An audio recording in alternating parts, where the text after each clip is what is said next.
John D's San Diego Comic-Con interview. $2.99 is the best that Arcade 1-Up has ever been. And the Atari cab that no one wanted. What's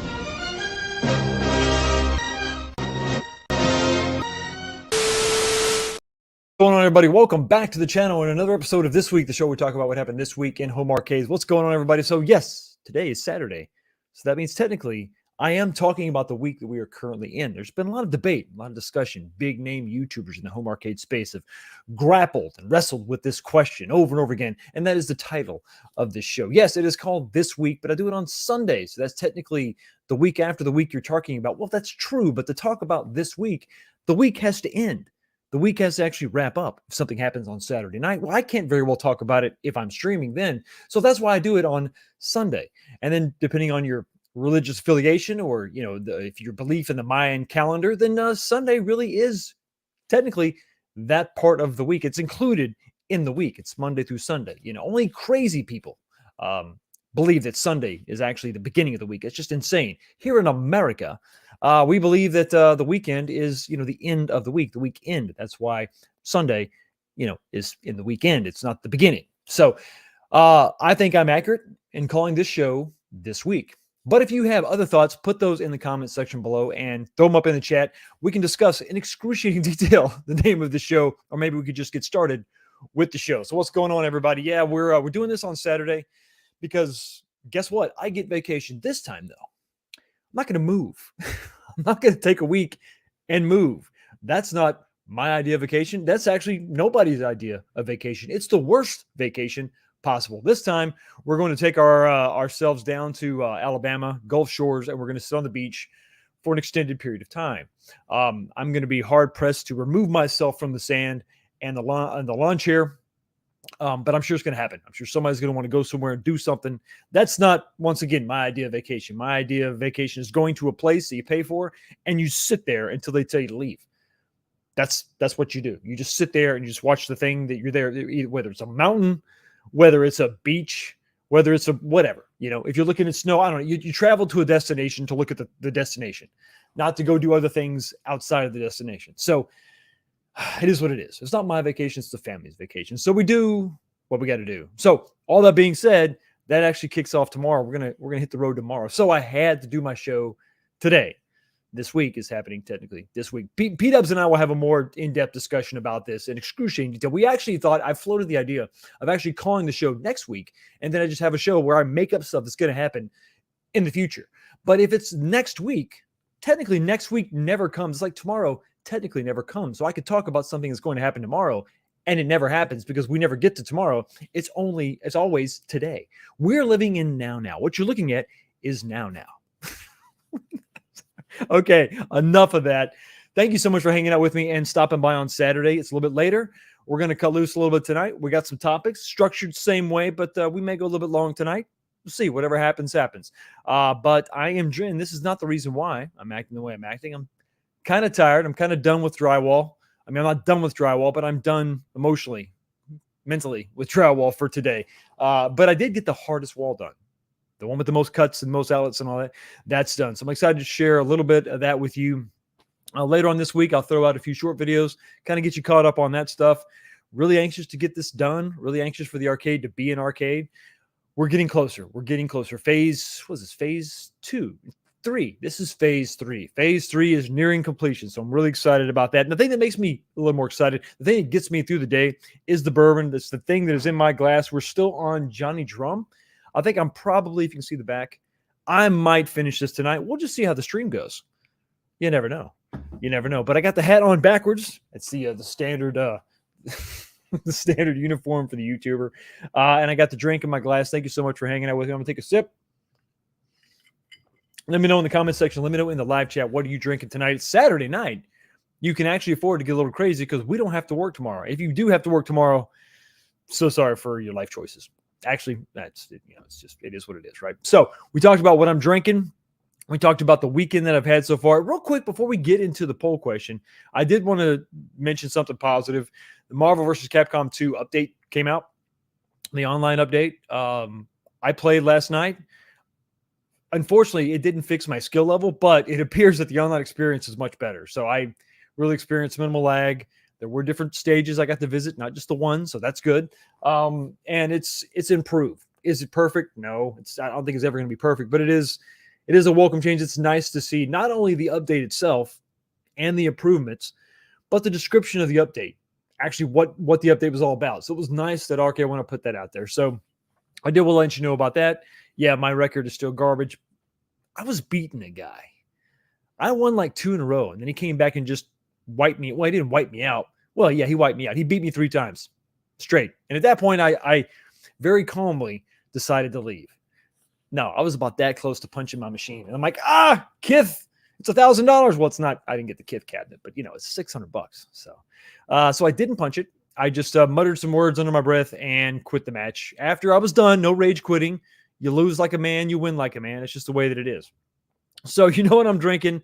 We talked about the update. Let's talk about the poll question.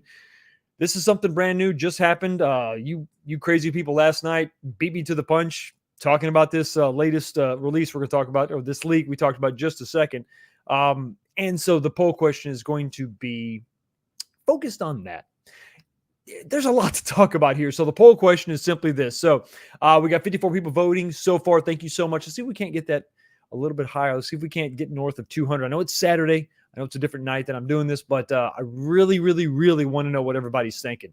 This is a great way for me to kind of gauge where everybody's head is at. Here's a question. How does the Atari 50 cab, I'm going to just call it the Atari 50. I don't know if it's the 50th anniversary because it's not the 50th anniversary anymore. How does the Atari 50th cab from Arcade1Up affect your outlook for Arcade1Up releases moving forward? So this cab leaks over on the Wayfair website. We're going to talk about a little bit more. If you don't know what we're talking about, you haven't seen the leaks, you don't know about the cabinet, answer this question, this poll question, after we discuss it. It's going to be the first topic coming up. But the question is, how does this affect your outlook? How does this affect you? Are you getting the warm and fuzzies? Well, you got 3 options. One is, this is encouraging. You saw this and you were encouraged. Hey, things are looking up. 2 is, this doesn't affect me at all. I don't care. It doesn't matter to me. That is an option. That's your second option. The third option is, this actually discourages you. What are they doing? Like, you don't understand. So 3 options in there. Jump in there and vote. Let me know what you think about it. Like I said, if you don't know exactly what we're talking about, the cab will be revealed very soon. That's going to be the first topic we touch on tonight. So there's that. There's the poll question. You know what I'm drinking. You know about the struggles that I have with the name of the show. The drywall in and of itself, the vacation. Now let's say hi to everybody in the chat. And the first one up, Kevin Clausen, 12:23 p.m. Very good. That was very quick. Kevin Clausen says first, and then he follows that up with finally. So you were first and second. So there's like bonus points there. Good job. Wrights Retrocade says Saturdays were made for bourbon, gaming, and critical analysis. Have a great show. Well, I'll try to get 2 of them. 2 out of the 3 ain't bad. Jolly Green is in the house. How you doing, buddy? Thanks for still having your show. Look forward to it every week. Have a great vacation. Thank you so much. Yeah, I had to have the show. I can't have more than a couple weeks, or really 1 week go by without having the show. Got to have it. Gotham City Arcade, brother. Thank you so much for chatting. This is 12:49 when your comment came in. So thank you so much for commenting early. Here's your question. Hey, Fox, it'd be cool to get a Sega Genesis Legacy instead of this crap. Well, you know my affinity for the Sega Genesis. I've pretty much made it's probably a perfect cab, I think. Anything that's going to have preloaded games, it's never going to have the game you want, But it would be nice to have some preloaded games on it. But I'm pretty happy with my cabinet. But as I look at it, I think it would be kind of nice if it was in the new form factor with lit marquee and, all that good stuff, the slanted control deck. So, yeah, if we're just throwing out compilations of home consoles, why not? The Sega Genesis would definitely have my vote for sure. Thank you so much for the comment. Keith Meyer says, neat. Honestly, I feel like Arcade1Up and Sega may have parted ways. That would be unfortunate, incredibly unfortunate. It would be nice to get the cabinet, the Sega Genesis cabinet. More importantly, I'm more concerned or curious about Sega's library of arcade titles. So if Sega and Arcade1Up have split ties, that would be detrimental, devastating, in fact, to this little hobby we call home arcade. Video Game Vegas says, hello, Fox. I may have been interested in an Atari cab, not skimmed with classic art, if instead of 2,600 games, they added all the recharge. Oh, this is a good one. Recharged reimaginings. would be cool to play those on an actual cab. That would almost need to be no, I think it would need to be a 16:9 monitor, though, I think, to take advantage of those remasters.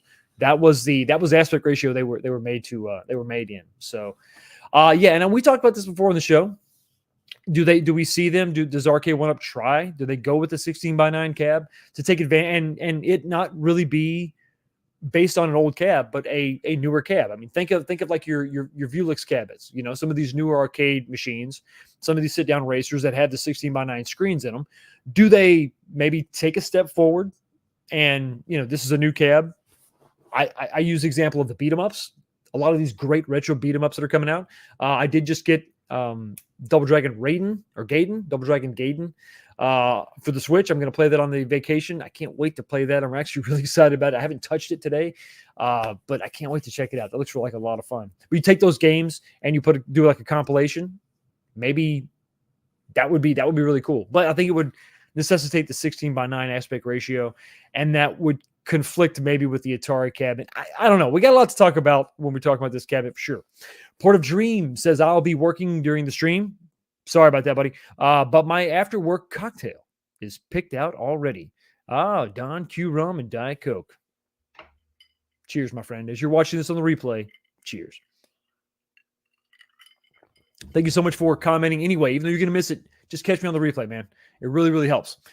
Beach Native 78 says, have a great vacation. Thank you so much. You definitely deserve it. I hope so. I love the vid where you were trying to get the piece inside the little room. Did you ever get it? Can't wait for tonight's episode, Fox Nation. Thank you so much. Hashtag Fox Nation. Yeah, if you saw my short video, if you saw, actually, I think it was the video that I posted on Instagram, and then it was part of the short video with the drywall. Yeah, I had the little closet. I bit off a little more than I could chew. I couldn't quite get that big piece in there. So some of you said, hey, listen, Fox, just cut the thing down the middle and just tape it. It's fine. That's what I had to do. I had to cut it. Someone made it, and I'm sorry, I forgot your whoever commented this on that video. Said, hey, why don't you just don't cut all the way through the drywall, just cut about halfway through it, maybe 3/4, and then you can fold that over. Keep the paper intact. You can fold that over, get it inside the little room, and then you can fold it down, and then you just screw that to the wall. That was a really good idea. I probably should have done that, but I didn't. I just decided, you know what, the hell with it. Just cut it in half and deal with it that way. Great advice is dispensed very seldomly. So when you see it, when you hear it, you got to take advantage of it. Smash that like button, peeps. Snow Dubs in the house, always dispensing with the knowledge.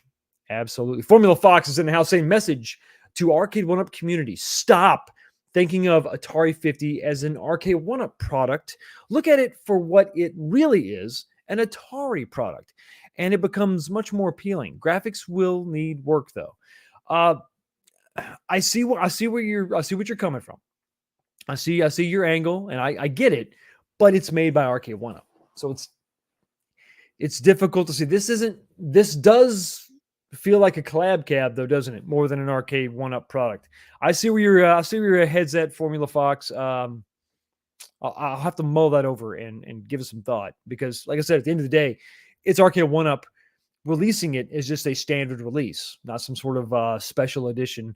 Well, we'll talk about it more a little bit later. There's a lot to discuss. Sir Sega's in the house saying, "Oh, okay, Fox, it's an ugly Atari product." Yeah, that delusion doesn't work on me. I'm still not impressed. Howdy, Fox in chat. Yep, absolutely. It's everybody's gonna have an opinion on this one, and that's what I love about releases like this. They're pretty polarizing, and I think that's good because it gets us talking and guessing. Fox emoji with the exclamation point. Good to see you, Calvin. Thank you so much, sir. Nick H29 says, hey, Fox, excited for the stream. Also, have fun on vacation. I absolutely will. Thank you so much for being here. Jason M is in the house saying, evening, folks. Evening indeed. Janine Harris, Miss Harris is in the house. All I want is a house. Give this customer what she's been asking for since day one. Give her the House of the Dead. Also, I selfishly want House of the Dead too, so it's a win-win. Everyone else is using it. Why not RK1UP? The cabinet would be bare for the House of the Dead cabinet. I need to try and make me one. Yeah, you shouldn't have to make one though. I agree with you. Alien versus Predator fan right here. Had to make my own cabinet. You shouldn't have to. Yeah, that game it's been making the rounds. It's been remade, not remastered, but remastered by Nintendo. So it's like, come on, what are you waiting for? Bring it. Give it to us. We need it. We want it. Carl O is in the house saying Atari 50th was... You're making my point. Why wasn't this cab released on time? Well, better late than never? Said no one. JJ is in the house saying, hey, Fox, I'm very interested in your take on the Atari 50th cab by RK1-Up. Was this Atari throwing them a bone if they made a cab? There has got to be... You don't necessarily just buy the license. Atari grants them the license. Yes, there's some monetary compensation, but there's also conditions. Maybe you're not too far off. Maybe this was something like, hey, we need you to do something. We need you to celebrate the 50th. We need you to do whatever. Was this entirely their decision? I don't really know. Unfortunately, we don't know. We don't know how much the licensor leans on RK1-Up to get this right or to have their way. Who knows? But definitely something to consider for sure. Absolutely. You scroll down just a little bit. The bad guy, Mike Worley, at this point choosing to embrace the bad. Says, what's up, Fox? Have fun on vacation. Just got back from mine today. Nice. Not really into the new Atari cab. In essence, it's just another rehash with some 2600 games thrown in there. Pretty much. He pretty much summed it up, man. I hope you had a great time on your vacation, buddy. Langs, Chris says, first kits, now you, Fox, get my stoned ass thinking it's Sunday already. You're thinking, man, I got to set my alarm. I got to wake up early tomorrow. I got to go to work. No, you're good. It's just Saturday. Cobra Kai Never Die says that Atari cab is so disco. I was thinking it kind of had Soul Train, Solid Gold, the Solid Gold dancers coming out. I had it. I was feeling the same thing, like it's like a Dean Martin variety show type vibe.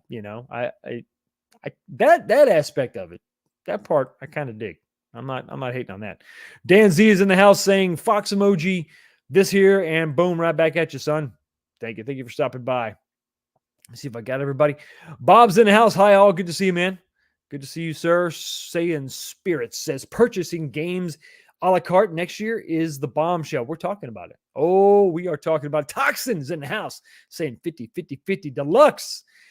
That's 50. That's 350. That's 150. Yeah. It's something to be excited about, possibly. Mad Astra Gaming. What's going on, man? Saturday is part of the weekend. So yes, see, Saturday is also the week. It's all intertwined. It's the weekend. We're not going to debate this. I'm right. That's what I tell myself every day. Shannon Zahn is in the house saying, hey, Fox, finally got back from Tennessee. All right. Hey, man, I'm glad you're back. I watched every podcast I missed. Thank you, man. I really appreciate it.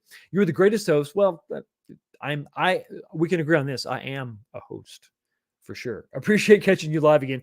Looking forward to another great one. Absolutely. Thank you so much for being here. G.I. Joe's in the house with wrenches and joystick. I think it's probably an Atari joystick. Yeah. And then more wrenches and a hammer. Absolutely, buddy. Whatever that means. I'm there. David says your setup is awesome. Plus you know how to use your hands like me. Much respect. The hands get it done, right? The men and women out there that are actually putting their hands to the plow, they get it done. So all this other stuff, all this planning, all this engineering is great, but somebody has to put it to practice. So I'm proud to be a part of that group for sure. Night Shadow says, what's up? 19K Fox kids. So how about that arcade cab, that Atari cab, a pun of the Yankees?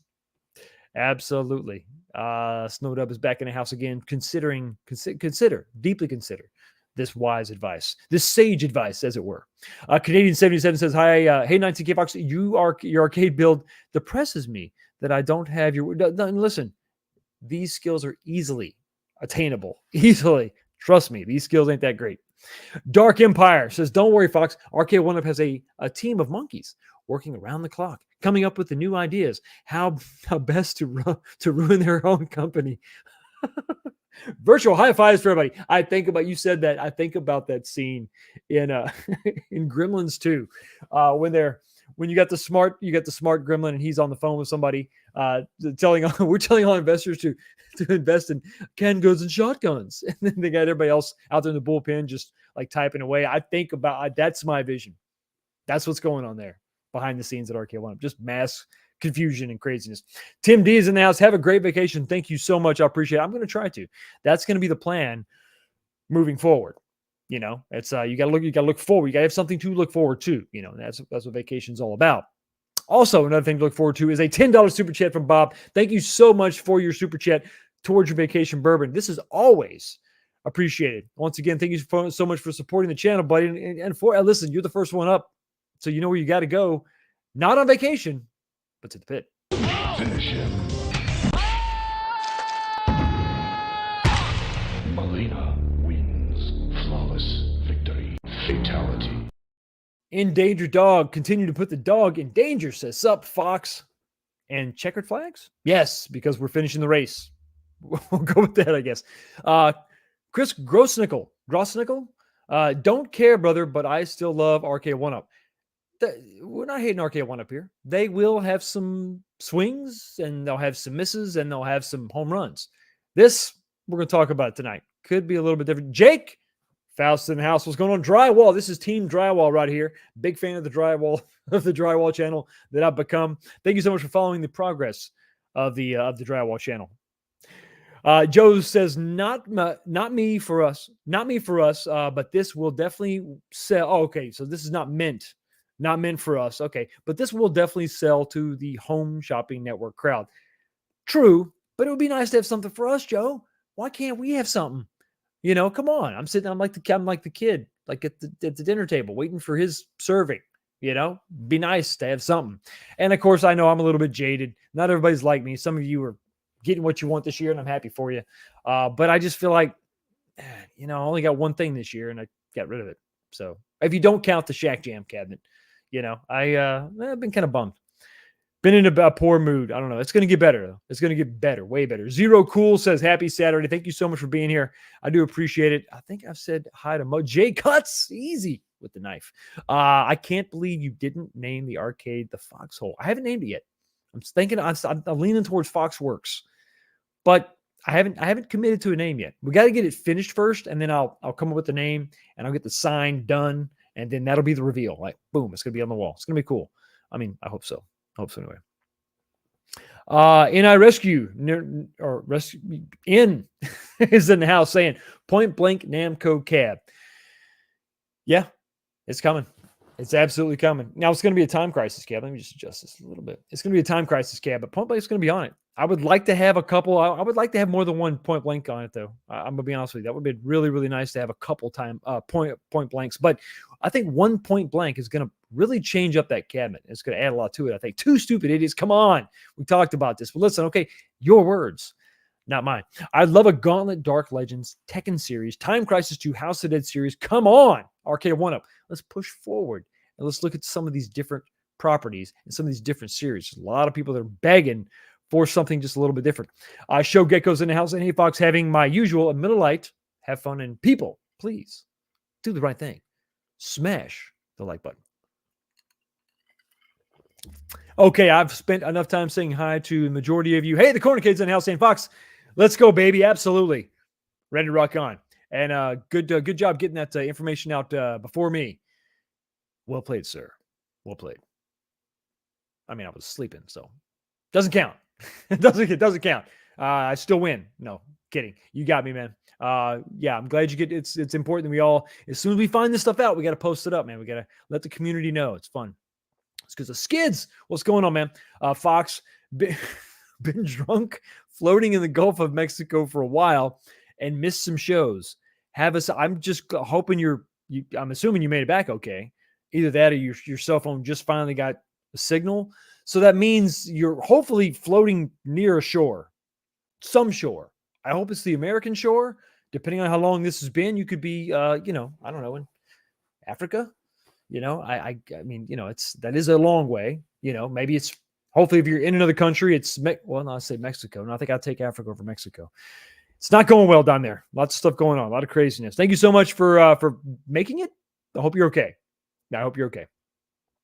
Okay, I think we've got everybody in the house. I've said hi to most of you. Here we go. Goon Squad. What's going on? I believe this is the first.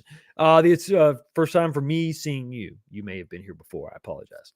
The Atari 50 cab is using the same theme on other Atari 50 products I have seen. This is definitely a collab of some sort. Fair point. Fair point.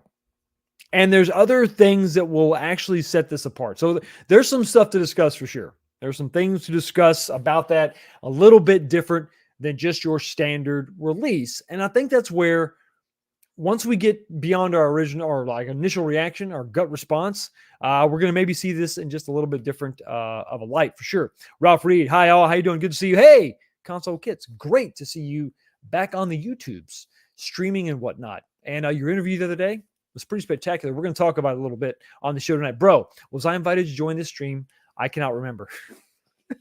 You've been timed out. You know why? Because you said that I ruined the community. I'm just trying to figure out if you were right. I'm very disturbing. All right, guys. So we talked about the chat. Remember that we talked about, I said hi to the chat. We talked about what I'm drinking. Remember the poll question. Let me know how this latest Atari release affects your outlook for Arcade 1-Up. You got 3 options: encouraged, discouraged, or I don't really care. But with all that being said, I've delayed this long enough. Let's go ahead and get into the first topic. Atari 50. This is the first one up. This is something that dropped late last night, early this morning, and some of you have already watched live streams about it. Some of you actually covered this yourselves, posted different pictures, and you've posted your reaction, your response, your knee jerks. But now it's time to sit back just a little bit and let's give this a little bit more consideration. While there are some obvious things that are questionable, I think we have to look at this with a more sober perspective. This is coming from a guy who currently has some bourbon in his hand. So what are we talking about? So last night we saw this dropped over on the Wayfair website. I did post a link in my community post, so you can go check that out and kind of check this out. And a lot of times I do that because I know I'm going to talk about it on my show. Gives everybody a chance to look at it, and then we can kind of come together and be like, now we can discuss it. What do you think? So here's the cabinet. No, I'm not messing with you. This is the real cabinet. This is not some practical joke. This is not some render that I came up with. This is the actual cabinet. Yeah, this is it. This is it. You have the cabinet on the left. The solid gold dancers will be coming up shortly. Yeah, I'm getting some Soul Train vibes, but we've seen this before, right? We've seen this before. So there's the cabinet. There's the box. This is where the confusion for me sort of starts. We have something that looks like a collab cab. Some of you have made this assertion. I tend to agree in part that this is sort of a collab cab more than an Arcade 1-Up standard release. But where the confusion kind of sets in for me is, okay, it's not a collab cab in the traditional sense, but when you look in the branding on the box, you see the vault. So this is, just like we're dipping back into the vault. We're going back to our past successes, legacy cabs. The first time we saw this branding was with the NBA Jam, bringing back an old cabinet that worked for us in the past. We're gonna re-release it and have some fun with it. Maybe do something a little bit different with it. So collab cab's kind of out the window. Not really. I don't know that you can really consider this a collab cab because they're acknowledging, hey, we're bringing this back. This is one of our old favorites.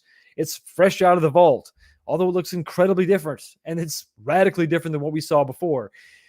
And I'm not just talking about stylistically. Let's get into some of the more of the details a little bit later. But the reason why some of this may look familiar to you, some of this branding, the font, the 50, looking kind of Tronish a little bit, is that we've seen this in some of the other marketing and the other branding of the 50th anniversary celebration, which happened last year. That's one of the biggest things. So this is a 50th anniversary cabinet that is a year late. Now, it's not a full calendar year late, but the original anniversary collection released to different platforms back in November of last year, and it was very well received. The compilation, the collection was pretty vast. It was pretty expansive.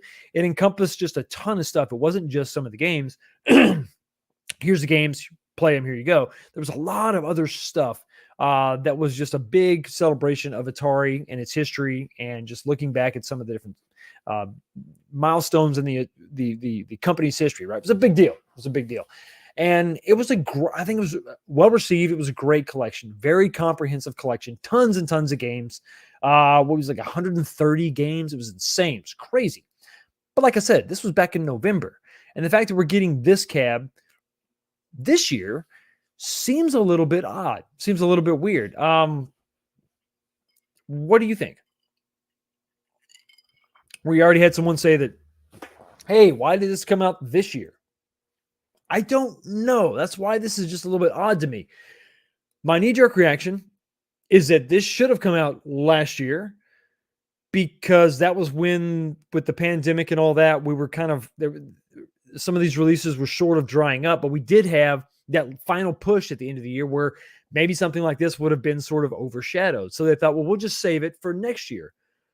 But for me, that it still seems a little bit odd, because why wouldn't you then maybe save Marvel versus Capcom for next year, around this time, or maybe Blitz. Blitz was probably more ready than Marvel versus Capcom 2 was. So why wouldn't you save Marvel versus Capcom 2 and use this time slot now? Give yourself another 8 months, 9 months, whatever it is, to sort of get that refined and get that figured out. Because it's funny when you think about it, as of right now, they just released the update for the online experience, making that a better experience, not perfect, but much better. I would argue much more complete. So basically, Marvel vs. Capcom 2 was finished at the same time that this cabinet was released. So why didn't you just swap the two? And then if you had done that, it would have made more sense. This could have coincided with the rest of the releases and the 50th anniversary of the 50th collection, and it would have made a ton more sense. It would have been another product to go ahead and pick up if you were feeling nostalgia, if you were feeling overwhelmed, overjoyed by the 50th anniversary of Atari. So it's something to me that just doesn't. I think you could have probably easily swapped these. Now, this could have probably maybe cannibalized some of the sales of the other Atari cabinet out there, but at that time you had, I think it was the Centipede cab, and it had the poor monitor. So maybe that is the reason why they waited. They said, you know what, we don't have good BOE monitors, or we used them, we wasted them on these other cabinets. Maybe that was the driving force. But then again, if you're going to push Marvel vs. Capcom 2 to this year, then those BOE monitors could have been used for that cabinet. So it's just, to me, it's odd. It's an odd choice. I don't really know why this is coming out now. It is the time frame that's a little bit weird. It is what it is. It can't be overstated, But so anyway, so that explains some of the branding. That explains where you may have seen this before, just a few months ago. This was a thing. Now it's not a thing, but it's coming out again. Now, you may be wondering, if you're looking at this control panel, why the joystick on the far left? Now, let's just get this out of the way. Let's say this year you're turning 50. Think about this now. We have to step back for a second. What if this year you were turning 50? And what if you were a big Atari fan? This would be the definitive gift for you, period. So I guess if there's an upside, if there's like the perfect storm of situations, this is it, right? If you know somebody who's an Atari fan and turning 50 this year, preferably in the later half, the second half of the year, this is perfect. This is what they've always wanted. Maybe. I mean, for God's sakes, it has 50 all over it. And if you look at the control panel, it's kind of cool to have the 50. I mean, they're really buying it. I don't know if you knew, 50 was a thing. This is the 50th. Just so you know, it's 50. 50's all over. The 50 is a little bit overused. They could definitely tone that down. But they've got the 50 in a different color on the control panel. Lost within that 50 is a joystick off to the far left. Now, if you're wondering why, that's even there. There's a little bit of a bonus, I guess, depending on how you look at it. So this is an Atari cabinet that has the original 14 games from last legacy. This is a vault, remember? So we've got those 14 games. But you've also got 40 Atari 2600 classics on this also. Now, you know how much I love console games on my arcade recreations. Absolutely love it. Just kidding. I hate it. I don't like it at all. But remember, this is a Atari 50th anniversary, 50th celebration. Okay, 51 anniversary, 51 years of the company. So we're celebrating it. We're celebrating it with an incredible comprehensive list of games. 40 2600 games. So 40 Atari games you can play on this. So, I mean, if you're talking about adding something to it, if you're talking about additional stuff, 40 is a great number. I think they should have just gone with 50. I mean, if you're rocking the 50, why not just go with, or at least do it like, what about like, what would that be, 46 or 36, but about 36 games. So then the total number of games on the cabinet would have been 50, right? That would have made a little more sense. Maybe, I don't know. Maybe I'm overthinking it a little too much. Maybe I'm putting too much thought into it, more thought than somebody else has. But the games list doesn't equal 50, and you don't have 50, 2,600 games on it. But the reason why those console games are there is to make this a little more special. Not just the fact that there's 50 all over the cabinet, and not just the fact that you're getting the 40, 2,600 titles, but you're also going to get a metal certificate of authenticity. This seems to be the Vault branding seemed to imply something a little more special. You're going to get some of these metal brackets, these metal certificates, these little things that say, hey, you bought a Vault cabinet, you should be happy. So there's that. There's that. So you're going to get a little metal plaque, which is kind of cool, I guess. I mean, okay, fine. The 40 games, they're console games, but okay. Looking at this in totality, in total, yeah. Looking at it in total, looking at the whole package, it's kind of confusing, just a little bit. There's way more console games on here than there are arcade games. You're getting a plaque, so that's good. So, but it's a compilation of games that we've already had on another cabinet. But this is just, this is super special because they tell you, because they put 50 on it, and that's great. But if you're really big into the 50, if you're really big into the 50th anniversary of Atari, you've celebrated this last year, but with that game, with that cartridge, with that disc, you got a lot more. You got a lot more game. We already talked about there's 130 games on it. And to add a little bit of insult to injury, if you already went out and got the 50th anniversary Atari for your console at home, you now already have more arcade games that come on this arcade cabinet. That's right, kids. There are more arcade games on the original Atari 50th anniversary. This thing right here, this thing that came out in November. There's more arcade games on this than on the arcade cabinet that they're asking you to pay how much? $500 for. I mean, 500 is not bad. 500 is it's definitely within the line of the legacy/deluxe pricing. So I'm happy about the price. That's definitely a good thing. But there's a lot of things to get over, $500 for a 50th anniversary cabinet that happened a year late and that has fewer arcade titles than the original disc-based game that you could have bought for $50, for $60 when it came out last year. So there's a lot of things that are confusing here.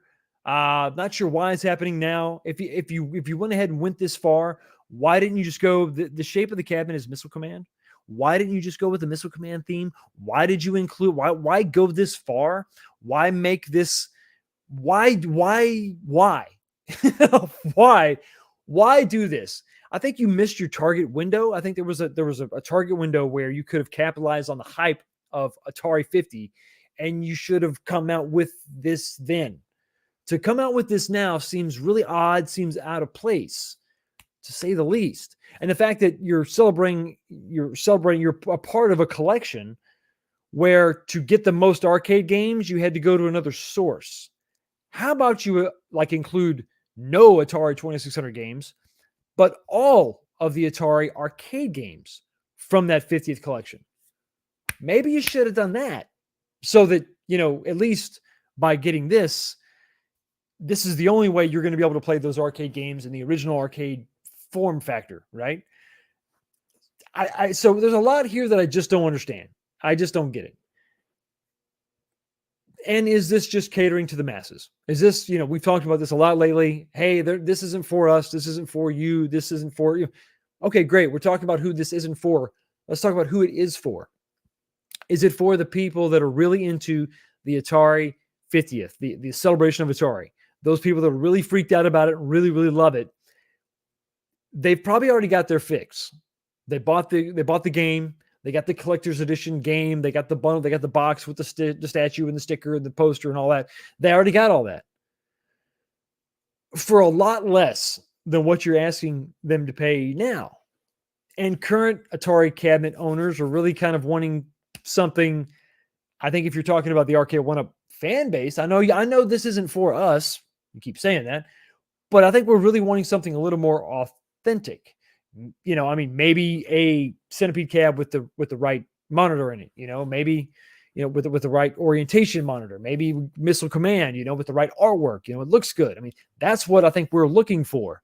So this isn't for us, and it's not really for the 50th anniversary people because they already kind of got that itch has been scratched. So then, who is this for? I don't really know. Now, I think that there is a lot there. If you're talking about value, $500, you're getting the 14 games that we usually get. You're getting additional controls, with the joystick off to the side. But at some point, does this, once again, now we got to talk about the control panel, which is only 19 inches wide.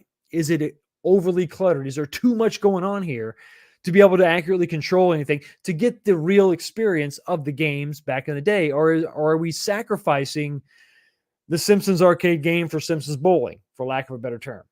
Are we impeding too much on the other to where this is just going to be a jumbled up mess? And at the end of the day, you're getting 54 games, and only 14 of those are arcade games.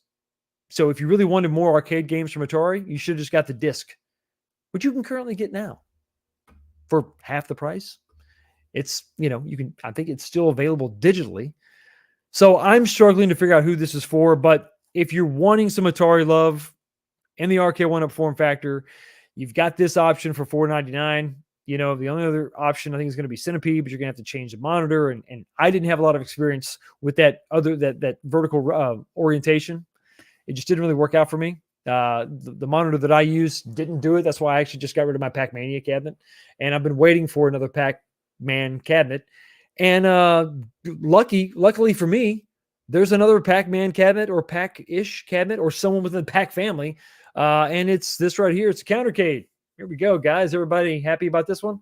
So I know I'm probably the only one out there that cares a lot about the countercades.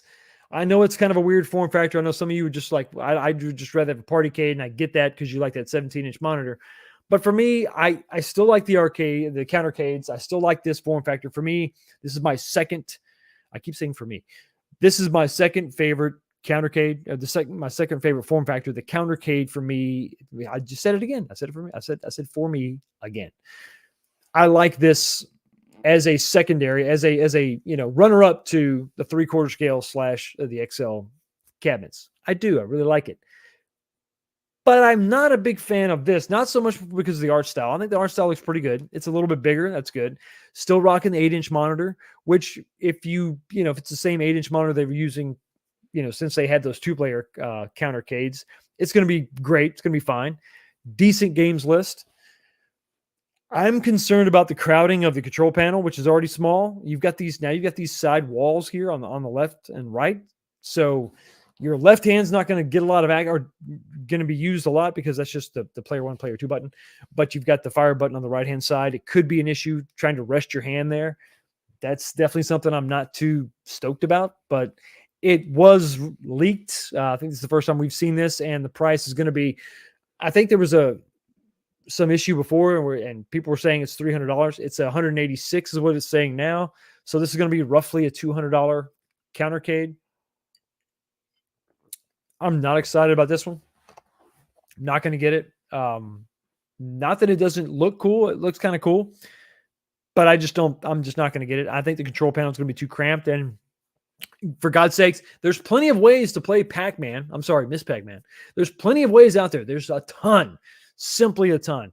But that is another option out there for you. And I didn't want to, I think I was on Michael B's stream. No, I was on Pete Up stream, and the subject of the XL cabinet came up, the Pac-Man XL. I'm excited about that cabinet.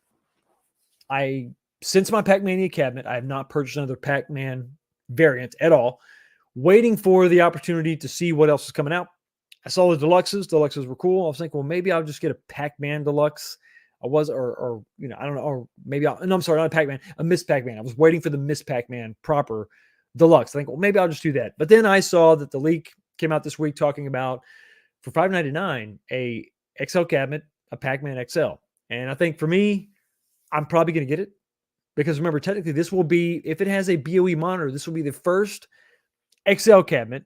I'm not talking about the Pro. This will be the first XL cabinet to have a BOE monitor. I'm interested to check that out.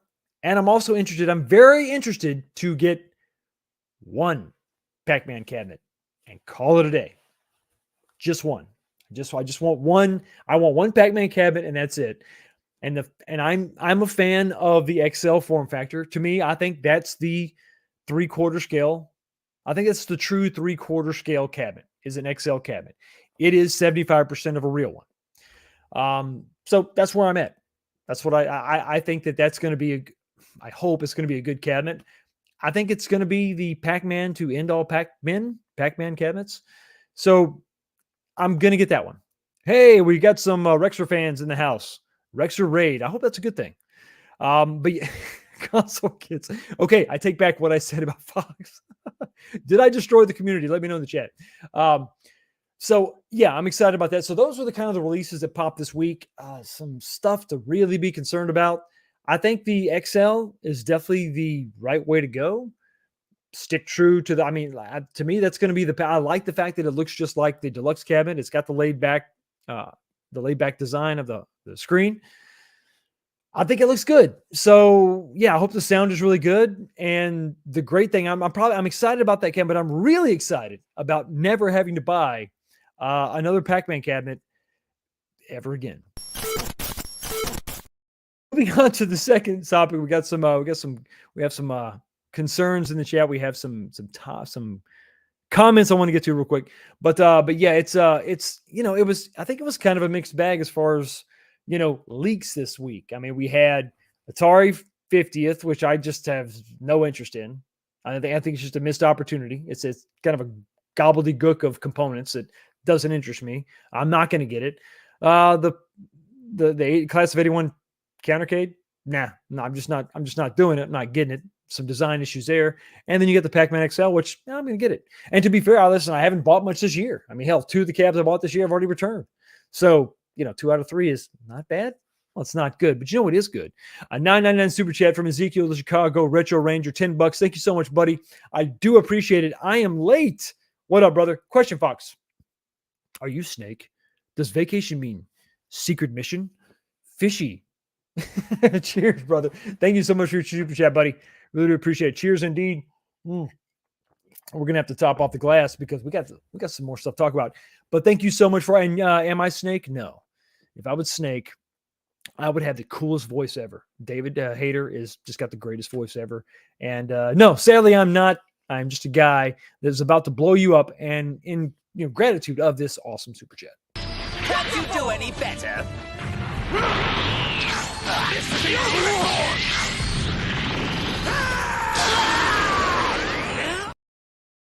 And the thanks just keep on rolling. We have another super chat, $2 from Kevin Clausen. Thank you so much for your super chat. Really do appreciate it. 50th anniversary equals 50% discount? Well, possibly. I wouldn't be mad at that. That would be $250. Would you pick it up for $250? I think, you know what, if you bought it for $250, that would give you some money to buy maybe some different artwork.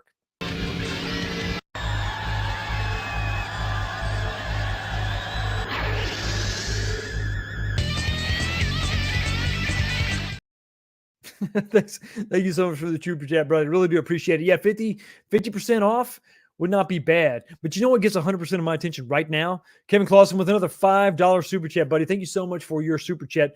Fox, I agree. Pac-Man XL seems the end-all, be-all of Pac-Man. What else could they do next year to make you buy Pac-Man again?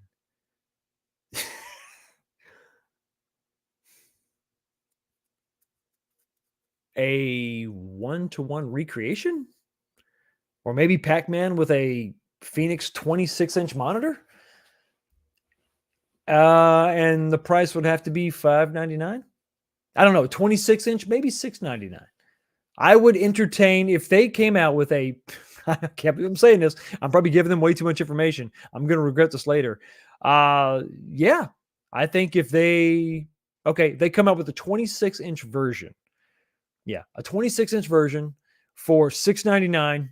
I'm all in. Again.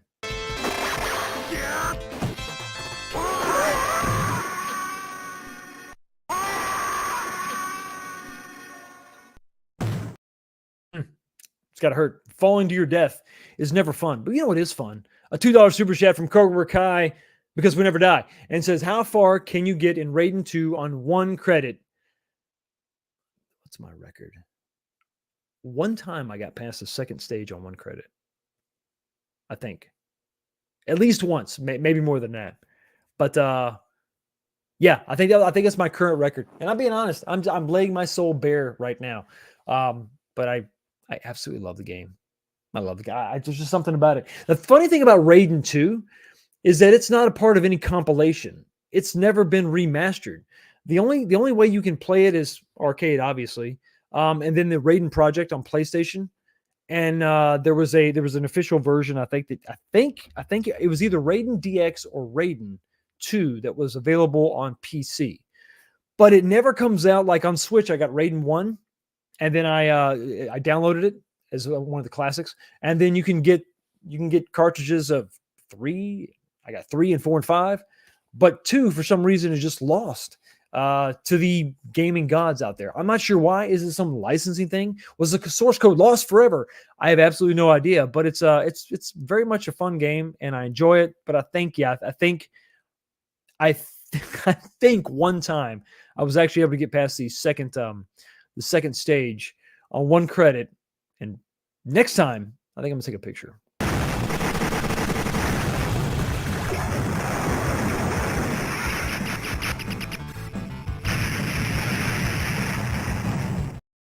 Moving on to topic number 2. Now, this is going to be an interesting one, folks. Okay, there's this was an interview conducted by the Console Kits, Justin over Console Kits. He did a great job, and I've captured a few snippets of that interview. Not all of the interview. This is not the totality of the interview, but this is some things that I wanted to talk about. So, if you want to catch the entire interview in beautiful, stunning 1080p, 60 frames per second. It's actually a beautiful looking video, shot very well. It was expertly shot by VB from Kong's R Us. He did a great job. Almost a better job than Justin himself. No, I'm just kidding. But it was good to see this interview conducted in this way, because I don't think that the live shows necessarily work all the time. And it's just nice to have an interview. Do you mind? Okay, good. I'm glad you don't mind. We're gonna have some more. I'm glad to see the interview like that, where you can just kind of get to the questions, get to the answers, because Arcade One Up, they're either going to answer the question or they're not. Now, there's some of you out there that are saying, well, why didn't Justin ask the hard questions?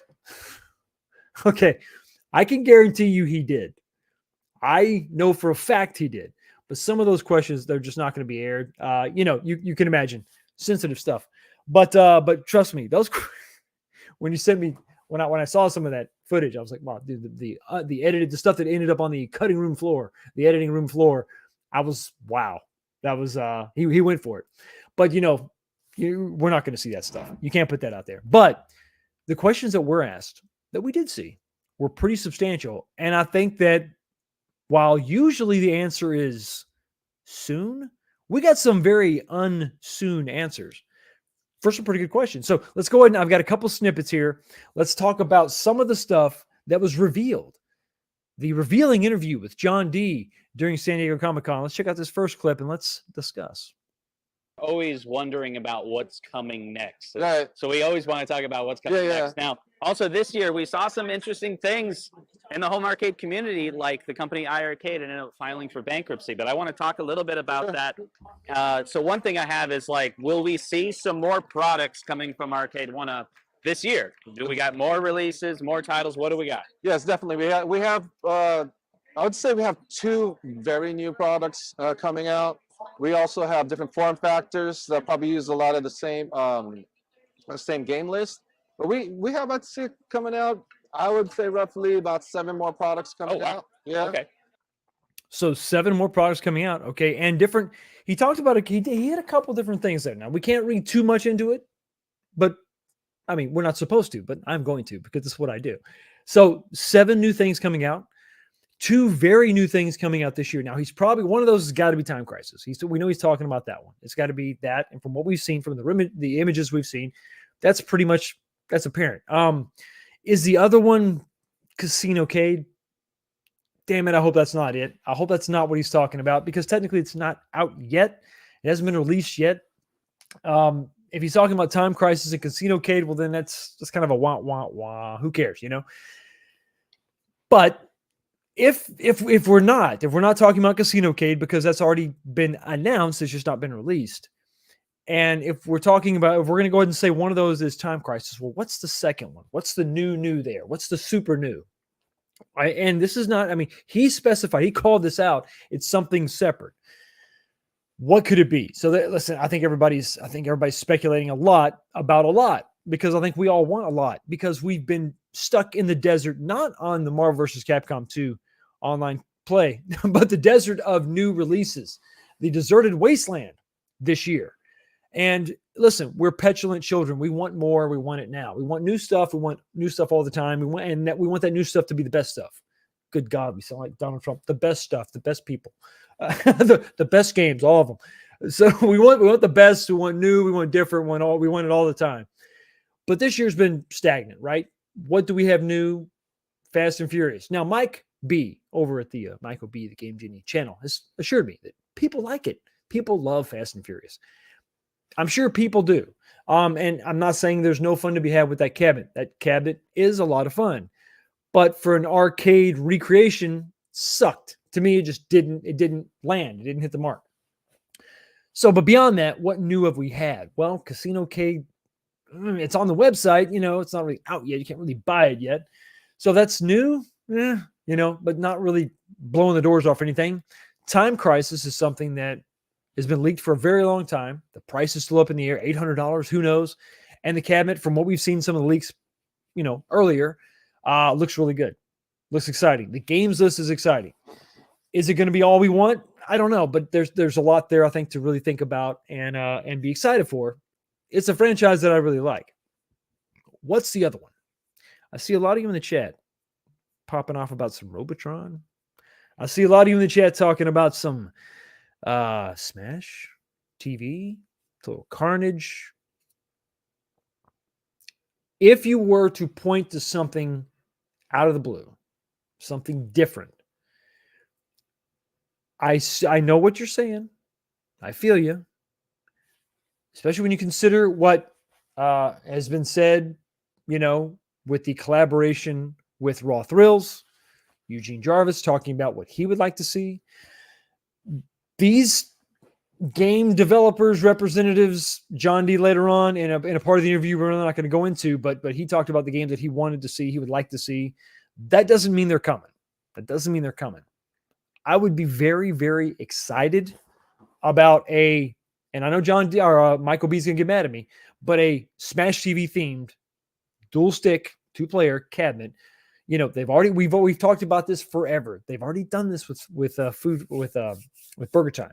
So we've already seen it. We know they can do it. I just wish they would do a Bad Dudes version of that. But anyway, that's just me being selfish. We've already seen them do that. The twin stick 2-player. We know they can do it. It's been done. They've done it. That would be awesome. What I think is probably more likely, though, is a Street Fighter Alpha cab. You know, maybe Street Fighter 3 Third Strike cab. You know, I don't think it would be a CPS 3 collection, because there was only like 7 games that came out on CPS 3. You know, I would love to see that cabinet. That would include some games that have never been released, like Red Earth, like JoJo's Bizarre Adventure. You know, they've had ports to PlayStation and Sega Saturn, but never a home arcade release.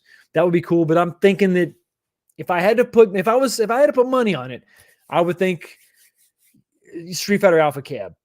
That would technically be new. That would technically be different, but it would just basically be the same cabinet, right? Over and over again.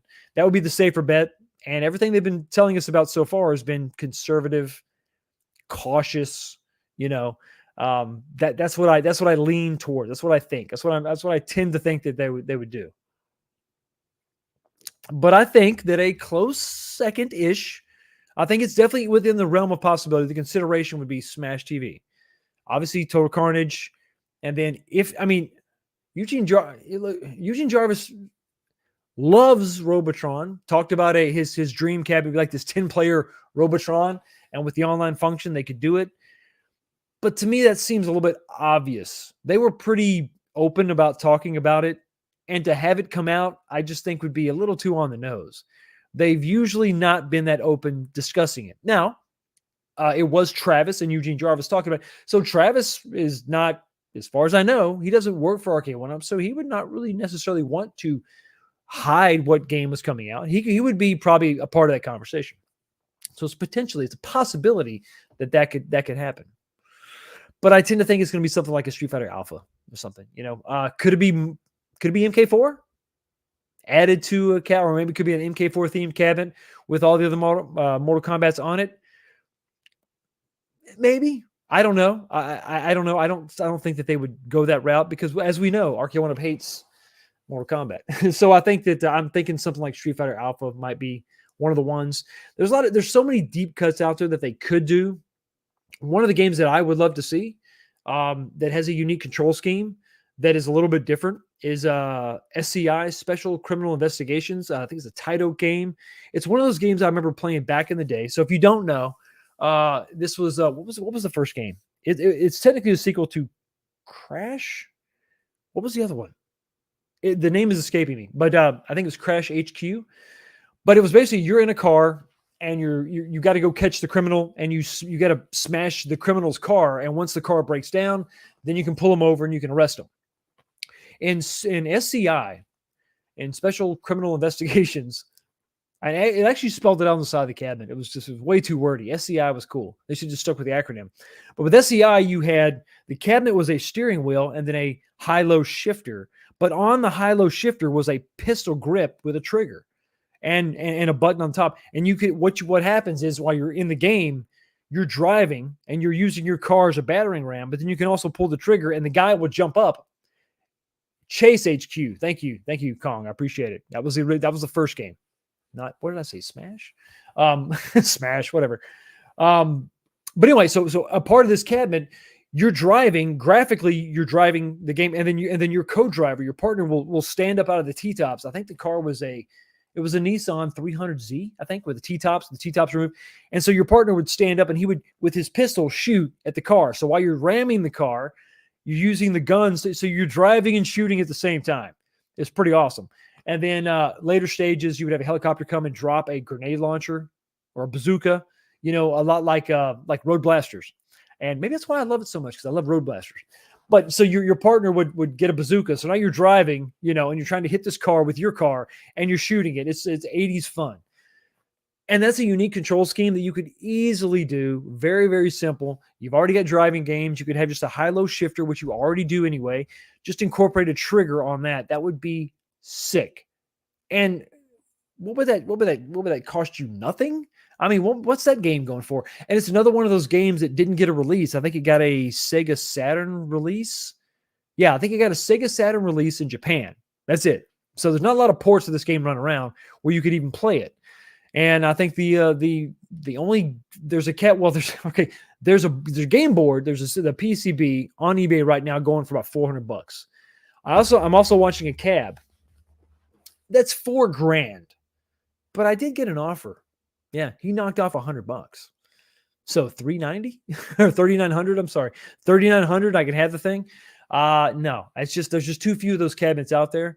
And it's games like that, and that's just one very small example of old games from back in the day that I wish they would bring back. Games that are obscure that they could bring back as part of a compilation, and I think that they would sell to the arcade enthusiast if you stay under the $500 price point. Now, what does that mean? Does that mean you have to have a full Taito cab? I don't know. There's other things in the interview though that give me a little bit of hope. So let's talk about that next topic right now. Check this out.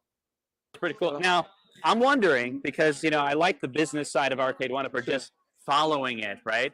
With iArcade, their model was you would purchase games a la carte. Sure. And with them no longer being in the game, is that something Arcade One Up is considering getting into, or is that not a model? Like, what do you think of that?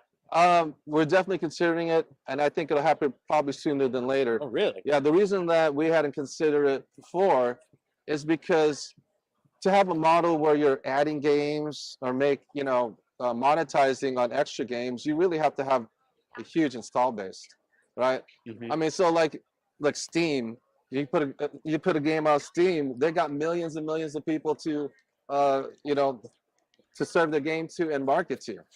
You know, we just passed 4 million cabinets. Oh, really? Okay, right? that's So good. 4 million. we just passed 4 million cabinets. No, I think it's time that we should start considering. Yeah, it's a good business model for you know, for adding extra games. And I think you should see that probably in 2024. Okay, 20. I would think, you know, but that's the plan. Like, Okay, so that's adding games to an arcade one-up. That's pretty exciting. But you know what else is exciting? A $5 super chat, $4.99 from my buddy Twisted Chris, Twisted Gaming TV. Thank you so much for your $4.99 super chat, buddy. I really do appreciate it. Hope you're having a good weekend, Fox. The new products just don't look that great. Back to the real arcades. Casino Cade is a goofy one. Alicia, I love how everybody singles out the Casino Cade.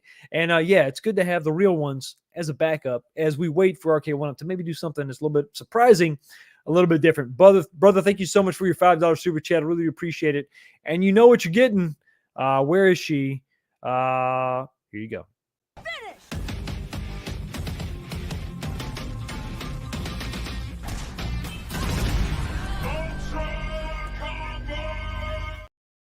Thank you so much for your super chat, brother. Really do appreciate it. That's pretty awesome. Almost as awesome as another super chat. This one is coming from Janine Harris. Miss Harris, how the hell are you? Thank you so much for your $5 super chat. Twisted Metal, not Twisted Chris, but Twisted Metal. Absolutely. Another great series. Thank you so much for your super chat. I really do appreciate it. And what am I going to give you? Something a little bit special. Where is the other one? I'm going to find it. Give me just 1 second. I've got too many. Oh, you know what? Here she is. Something special. A special girl for a special girl.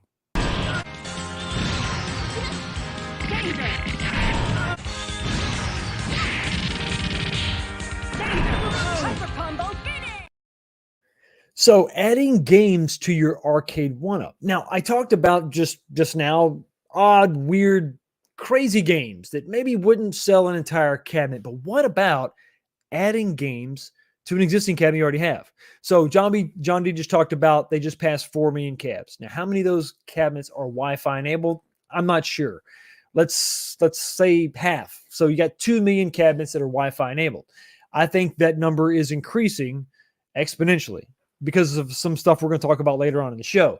But you've got these Wi-Fi enabled cabinets, a hell of an install base. Now it makes some sense because now you have an audience, a captured audience of 2 million, 3 million, whatever it is, that are going to be, they're going to have this ability to pay for a game, to download a game to a cabinet. That sounds great. Any game in the world, right? Well, hold on just 1 second. We got to think about this. So this sounds interesting. This sounds good.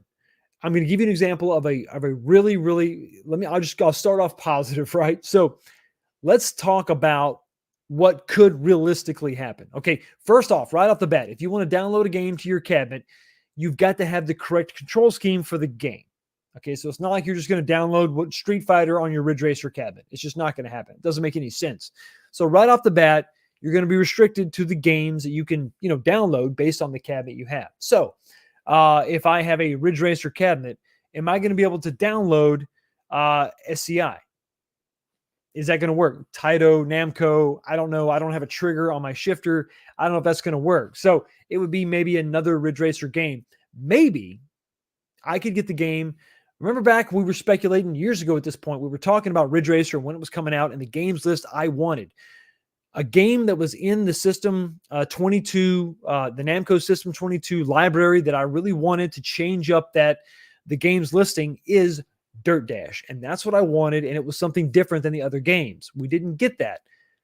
Could we just say, okay, now it was a game that was a little obscure. We didn't include it in the original game list because we didn't think it would sell. But now we have this option to download games. So your Ridge Racer cabinet is going to have 5 games that you can actually download to it. It's not going to be infinite number of games. You can't just download anything you want to on the cabinet. It's got to be a driving game. And I think, unfortunately, it's going to have to be within the same publisher. I can't imagine Namco Bandai saying, yeah, go ahead and put Crazy Taxi on my Ridge Racer cabinet. It's not going to happen. If they had Crazy Taxi, they're going to make a Crazy Taxi cabinet. They're not going to make that downloadable onto your Ridge Racer. But if you wanted to expand, I think what you're going to have is limited expansion of your existing cabinet. So what's going to happen is, okay, the online feature is available. You have to go to their app and see what's going to be downloadable on that cabinet. So for $500, what do you get? Well, you get this cabinet with these games. And then for $5, $10, $20, you can download additional games to it. Is this also going to be a way to either rip us off, or if you want to look at the positive side, save us money? What if you get a Ridge Racer cabinet and it has Ridge Racer on it? That's it. It's a one game cab, but we're going to sell it to you for, $300 instead of $500. You can save $200 if you just get the cabinet with one game. And then you can download the other games. I don't think that's going to happen, because then how would they make up how would they make up that money? Are the games going to be $20 each, $30 each, and then eventually they'll make their money back? But then you're counting on everybody buying every game that's available for that particular cabinet that you purchased. They still have the cost. They still have that hurdle that they have to clear, which is the physical cost of making the cabinet. So it's not like they're going to be able to slash the price in half, and then hopefully you'll just download more games, and then that'll make up the difference. It's not going to happen. It's not going to happen. So I think what's going to happen is you're going to get a cabinet. It's going to be regular price, and then you have a very limited selection of games that you can download to the cabinet. But here's a flip side. Let's say you bought a Marvel vs. Capcom 2 cabinet. Now, think about all the games that could possibly be played on that cabinet. If you're a Capcom fan, now I'm going to tell you right off the bat, I could be totally wrong, but I don't think I am. You ain't going to be downloading Mortal Kombat games on your Street Fighter cabinet. It's just not going to happen. You're not going to have Midway and Capcom. It's just not going to happen. It's not going to happen. I could be wrong, but I don't think so. Technically, you could make it work, right? But they're not gonna allow you to just download Mortal Kombat games on your Capcom cabinet or vice versa. It doesn't make any sense. Those two franchises will sell cabinets, but you'll be able to download certain games within those libraries. So if you buy your Marvel vs. Capcom 2 cabinet, you've already got a pretty good list. But you know what they're missing? A game they already came out with. Punisher. Damn. Wouldn't it be nice to have Punisher on that cabinet? What if you could? What if your Mortal Kombat cabinet, you can download Punisher for $20? Okay, I'm all in. Even if you look back at their library of the games that they've done before, but they're not currently on a cabinet that they have now, they might have something there. But what are we talking? Okay, I got a Marvel vs. Capcom 2 cabinet. I'm really happy with it. Or I got a Shinku Hadouken cabinet.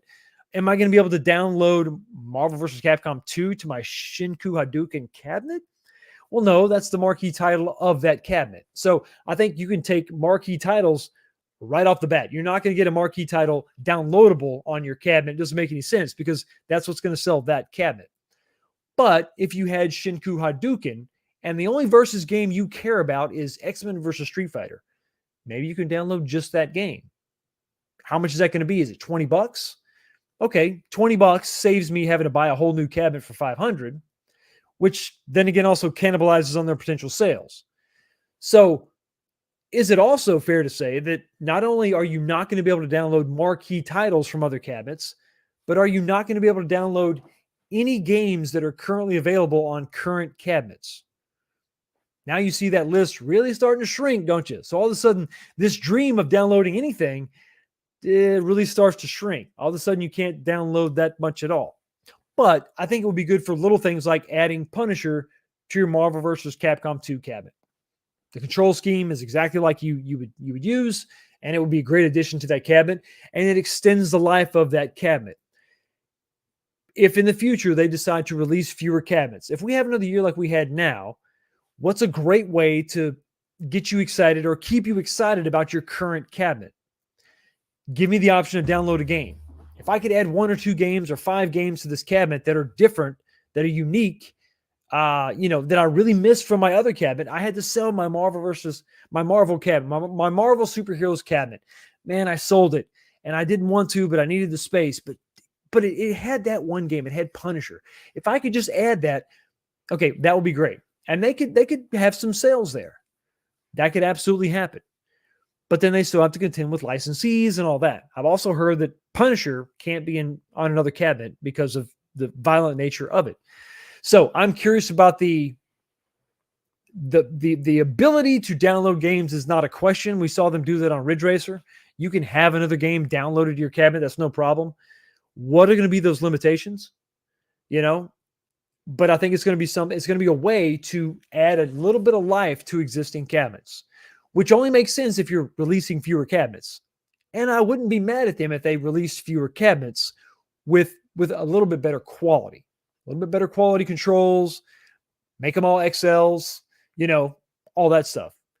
So yeah, so while I'm a little excited about adding 2 or 3 games here and there, Dirt Dash on my Ridge Racer cabinet would be awesome. Punisher on my Marvel vs. Capcom 2 would be awesome.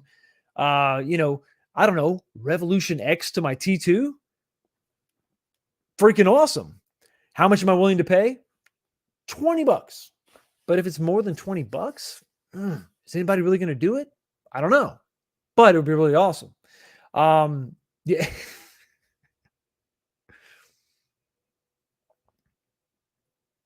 Yeah. They would pretty much have my money. Yep.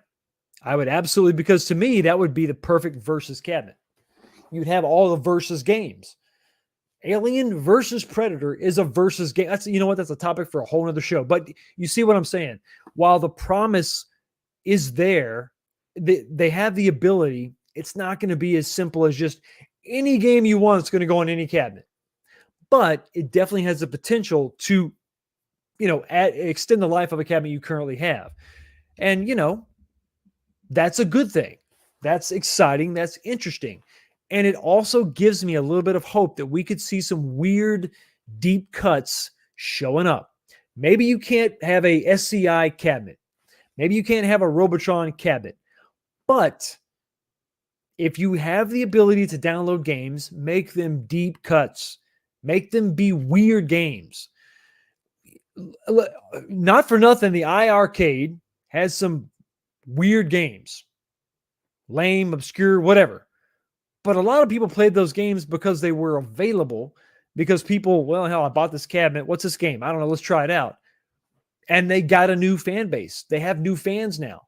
That game has a new, people clamoring to play it because they enjoy it, because they like it. And there's some weird deep cuts out there that you will rediscover on some of these cabinets if you have that ability.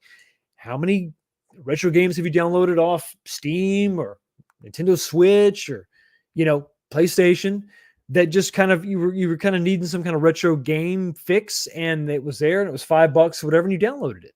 So it has promise. It has potential. It also has limitations. What are those limitations? I'm not sure, but I got to tell you this right now. Coming next year in 2024, the ability to download games, I'm excited about that. I am. What does that mean? What does that look like? I have no idea, but I'm anxious to see. I'm curious to see what it actually is. What does it become? Who knows? Who knows? But I think who does know? Bob knows. With a $2 super chat. Thank you so much for your super chat, buddy. What can I add to T2? Yeah, I think Revolution X would be insane. Midway, a bunch of midway shooters. I mean, take your pick. There's a ton of them out there. And theoretically, it's the same thing, right? I'm pointing at my T2 like you can see it. I know you can't see it. My T2 sitting over there. It's just a light gun. It's got a grenade button on the side, so your options are kind of limitless. I mean, that may encompass all the midway shooters, but to me, in my mind, if they could get the licensing figured out, which I'm sure they probably could, Revolution X would be one that would be really sick. I would dig it. I would love that. I hope that answers your question. That's just one option. There's many other options out there for sure. Thank you so much for your super chat, buddy. Really do appreciate it. And you know what? Here you go.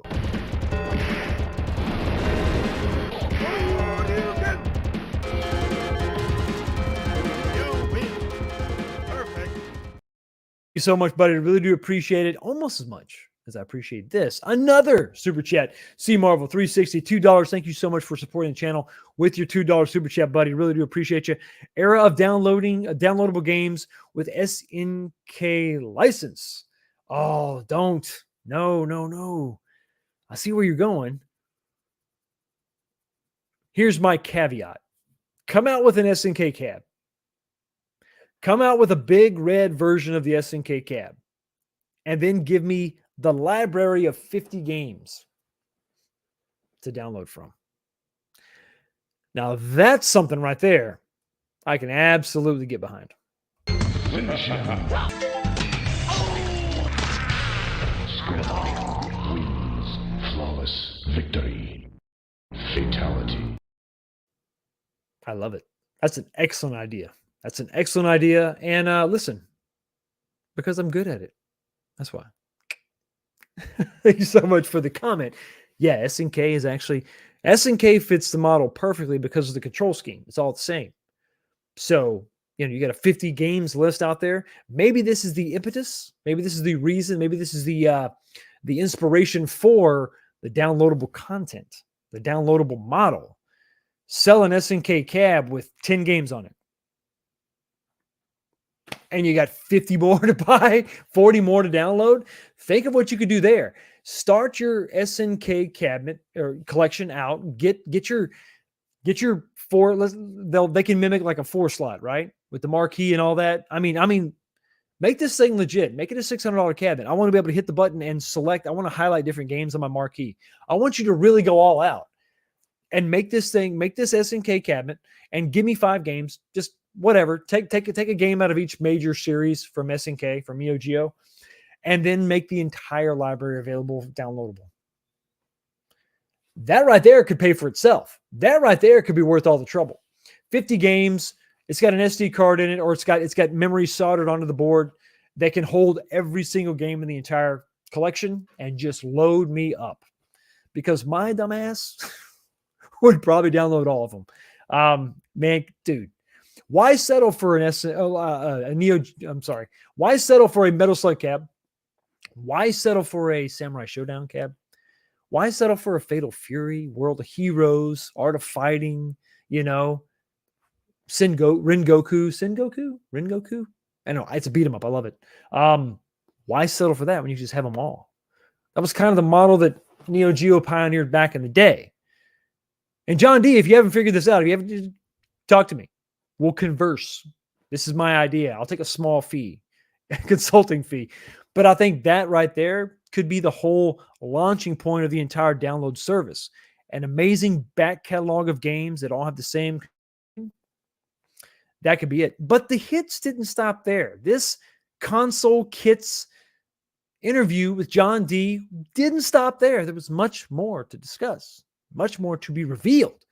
And this is something that I'm really excited about because I think this is one of the things that RKO 1UP does really well. Let's talk about it. You've kind of established that you have a different series of game lineups. You got the 3/4 scale without a riser. Yep. Then you kind of got a 3/4 scale with the riser. Correct. Then you got Deluxe, Excel. Yep. Where do you think you're going to be putting most of the new titles coming out in that category? Will we see more XLs? We'll definitely see more Excels next year. Okay. We'll probably see one Excel this year. Oh, all right. In terms of 3/4 scales with a riser and without a riser. So when we go into these retailers who want a little bit less, a lower price point, like an entry-level price point, Right. like the $299, just like we did back in the day. Yep. Yeah, I mean, the great thing about those is that we'll start selling more generic risers to help that out. And the great thing about that is because those cabinets also are Wi-Fi enabled. Mm-hmm. So when we start adding games, it'll be for all those SKUs.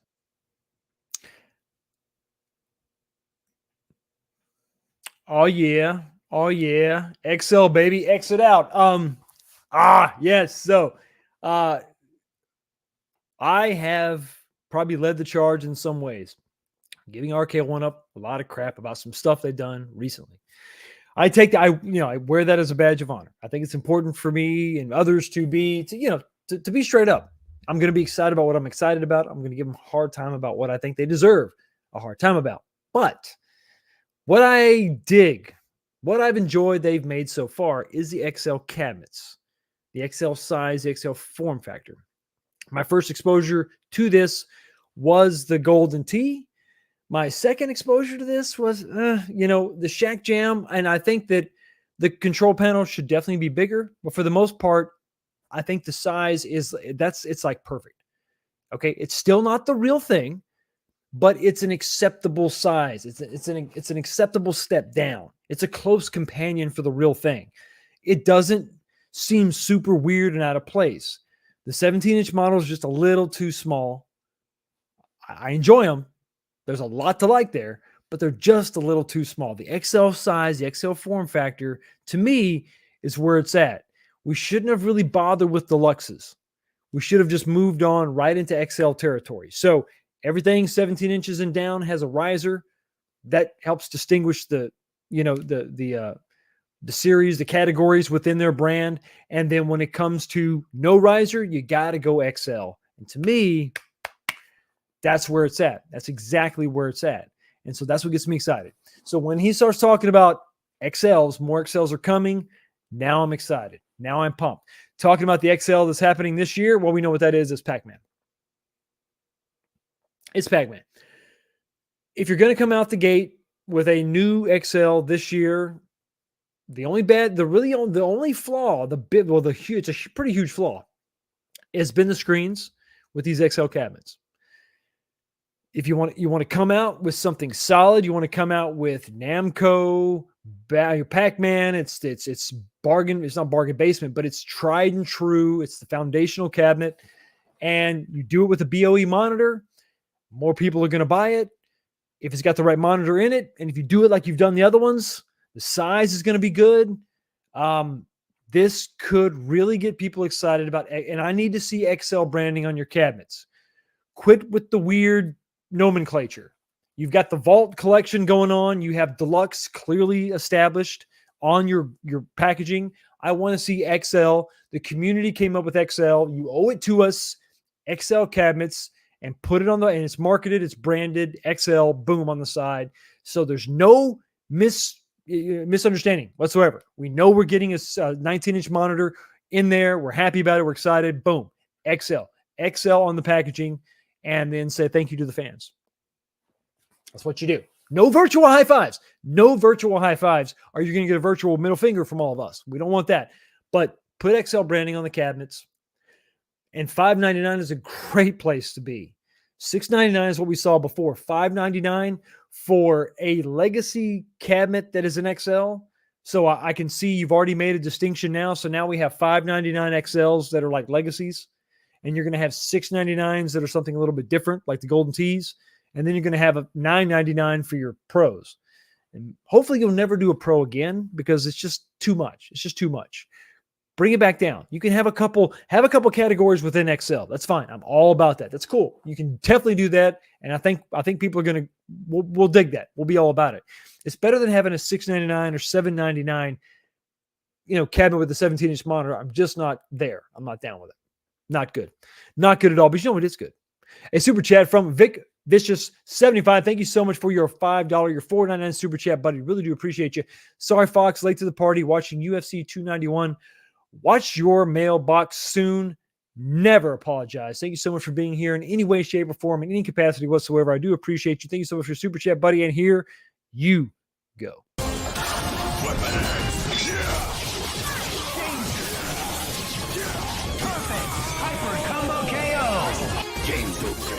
Time to call it quits. Thank you so much for the super chat, buddy. I really do appreciate it. And to keep this appreciation train running, here's another from Twisted Chris, the Twisted One, over Twisted Gaming TV, $1.99. Thank you so much for the super chat, buddy. Want to play a game? Saw X in theaters, September 29th. Thank you so much for your super chat. And Saw is something I've seen. You see what I've seen? Saw? See Saw? Nah, bad joke. Anyway, yeah, Saw X is coming out. That's my birthday month. So, yeah, I might have to go check that out. Thank you so much again for another super chat, buddy. I really do appreciate you. Here you go.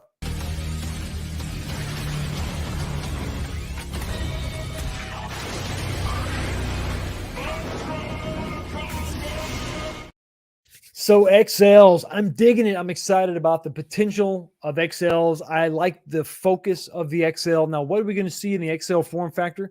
Price is not necessarily the issue. We've paid more than that for 17-inch models. We've seen that time and time again. $699 was nothing out of the ordinary when you're talking about a 17-inch, like T2 was $699 right off the bat. So was Ridge Racer, I believe. So high price cabinets, $700 cabinets. We've done it. We've been there. I'm going to feel better about a purchase of $699 or $599 if we're talking about an XL cabinet, something I don't think I'm going to need to upgrade beyond. I think once you get into the XL category, the XL form factor, there's nowhere to go but real at that point. And I think it's good. I think that's a good thing to do. It's a good focus to have. I'm encouraged about what I consider to be a renewed focus on, moving forward. And, while I would like to see a little more separation on the 3/4 scale XL side, maybe if they eliminate risers completely, except for one key category, and that key category is something we're going to talk about right now. Remember the good old days? For those of you that have been around since 2018, 2019, you can say, back in my day, arcade one-ups didn't even have risers. Lit marquees were a thing of the future. Our minds couldn't fathom a lit marquee. That was so long ago in a galaxy far, far away. Sorry, different franchise. But there was a time when things were a little bit simpler, when arcade one-up was brand new, and when I think it was a completely different sort of business model. Cobra Kai, not yet. Not yet. After I get done with the stream and I finish it, then it's going to kick in. But I'm talking about a different time. I'm talking about the beginning. I'm talking about the beginning of arcade one-up. I'm talking about the $299. Is it better? Was that the best it's ever been? Well, let's think about it. Let's go back in time. Let's talk about $299. So what am I talking about $299? In the beginning, when the earth was without, when the home arcade community was without form, without shape, was without purpose, arcade one-up was born. And we got these $299 cabs that were kind of like starter cabs. They were like little kits, and it was a different thing. They were like console kits. No, sorry, not console kits. That's a different show.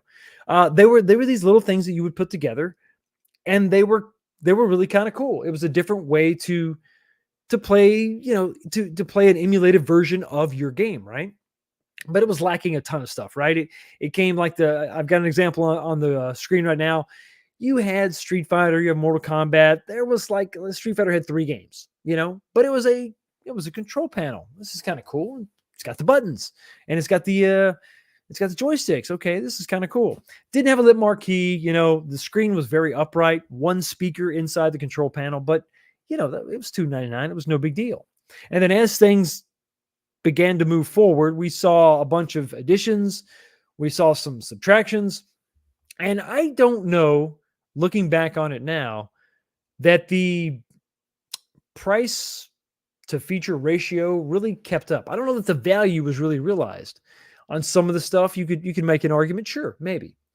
But on some of the other cabinets, not so much. The features, while they were plenty, the games list was lacking.